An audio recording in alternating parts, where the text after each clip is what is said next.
Sejak memperoleh kemerdekaan pada 17 Agustus 1945, Indonesia telah beberapa kali mengalami perubahan dan perkembangan konstitusi. Tidak hanya itu, Undang-Undang Dasar yang ditetapkan di Indonesia juga sempat mengalami pergantian. Pada tahun 1950 sampai 1959, konstitusi yang berlaku di Indonesia adalah Undang-Undang Dasar sementara tahun 1950. Dan pada tahun yang sama, Indonesia menganut demokrasi liberal di mana terdapat 7 kabinet yang memerintah di masa itu.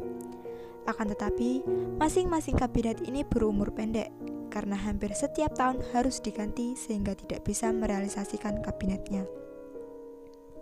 Pada masa kabinet Burhanuddin Harahap tahun 1955 sampai 1956, dibentuklah sebuah badan konstituante yang anggotanya dipilih melalui pemilu tanggal 15 Desember 1955.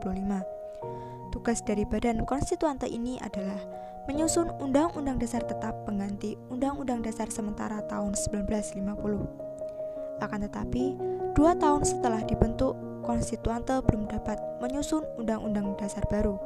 Sementara kondisi politik dan ekonomi Indonesia pada masa itu semakin memburuk.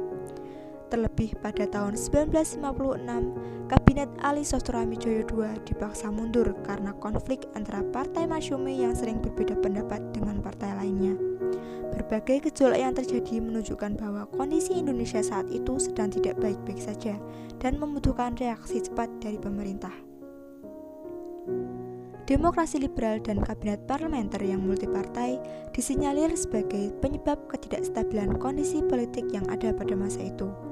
Penerapan demokrasi liberal dianggap tidak cocok jika digunakan di Indonesia.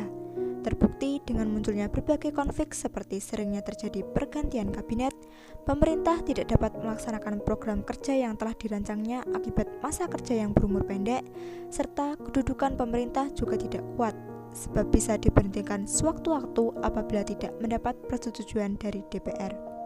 Oleh sebab itu, Presiden Soekarno kemudian mengusulkan demokrasi terpimpin pada 21 Februari tahun 1957 sebagai pengganti dari demokrasi liberal yang dianggap mengancam kedaulatan Republik Indonesia.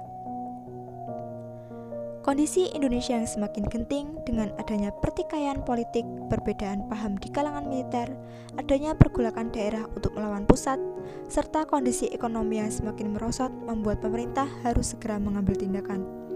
Pada bulan April 1957, dibentuklah Kabinet Juanda oleh Presiden Soekarno.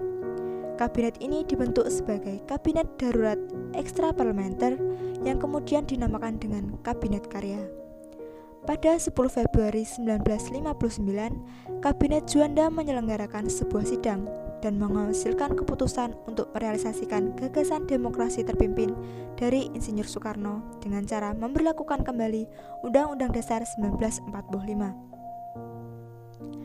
Badan Konstituante kemudian menggelar sebuah sidang yang membahas mengenai usulan Insinyur Soekarno kembali pada UUD 1945, sehingga melalui pembahasan tersebut maka dilaksanakan pemungutan suara pada 30 Mei 1959, 1 Juni 1959, dan 2 Juni 1959. Meski sudah dilaksanakan 3 kali, akan tetapi hasil perolehan suara tetap tidak mencapai quorum.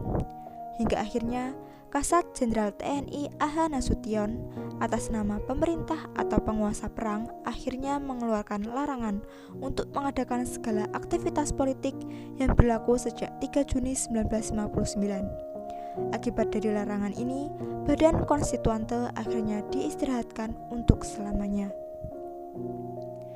Dari kegagalan Badan Konstituante untuk dapat melaksanakan tugasnya membuat UUD baru pengganti Undang-Undang Dasar sementara 1950 dan berbagai gejolak konflik yang mengancam keutuhan dan kedaulatan bangsa Indonesia, akhirnya Presiden Soekarno mengambil langkah tegas. Langkah yang ditempuh oleh Presiden Soekarno pada masa itu adalah dengan mengeluarkan dekret Presiden pada 5 Juli 1959. Adapun isi dari dekret Presiden ini adalah pembubaran konstituante, tidak berlakunya Undang-Undang Dasar sementara 1950 dan diberlakukannya kembali UUD 1945, serta dibentuknya MPRS atau Majelis Permusyawaratan Rakyat Sementara dan DPRS atau Dewan Pertimbangan Agung Sementara.